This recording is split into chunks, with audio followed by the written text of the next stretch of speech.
લખતર તાલુકાના કડમ ગામના પ્લોટનો મામલો જિલ્લા સ્વાગતમાં પહોંચ્યો. તાલુકા સ્વાગત અને જિલ્લા સ્વાગતમાં અરજદાર દ્વારા અનેકવાર રજૂઆત કરાઈ હોય તેમ છતાં તેનું નિરાકરણ નહીં આવતું હોવાનું જણાવી અરજદાર દ્વારા રોષ વ્યક્ત કરવામાં આવ્યો અને પોતાની આપવીતી જણાવી.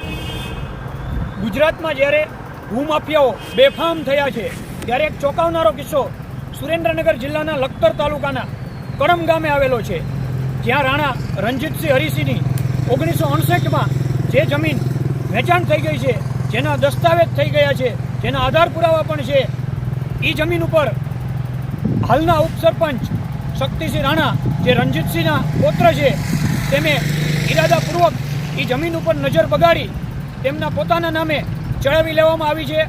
જે જમીન રાણા મંગળસંઘ અભયસંઘની છે. આની તટસ્થ તપાસ લખતર તાલુકા સ્વાગતમાં કલેક્ટરશ્રી અને સ્વાગત અધ્યક્ષશ્રીએ તાલુકા વિકાસ અધિકારી લખતરશ્રી અને મામલતદારશ્રીને આપેલ છે.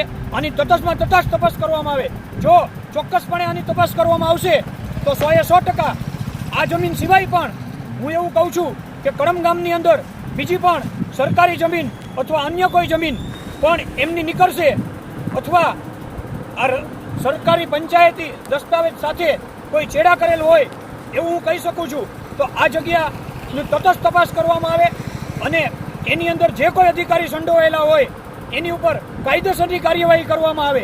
જો કાયદેસરની કાર્યવાહી કરવામાં નહીં આવે તો હું સીએમ કાર્યાલયે જઈને આ મુદ્દો ફરીથી રજૂ કરીશ અને જે કોઈ અધિકારી હશે આની પાછળ જે કોઈ સંડોવાયેલા હશે તે દરેક ઉપર હું કાયદેસરની કાર્યવાહી કરીશ. હું છેલ્લે કોર્ટમાં જવાની થઈ છે તો કોર્ટમાં પણ જવા માટે તૈયાર છું. મારું નામ ગિરિરાજસિંહ નાથુભા રાણા, ગામ કડમ.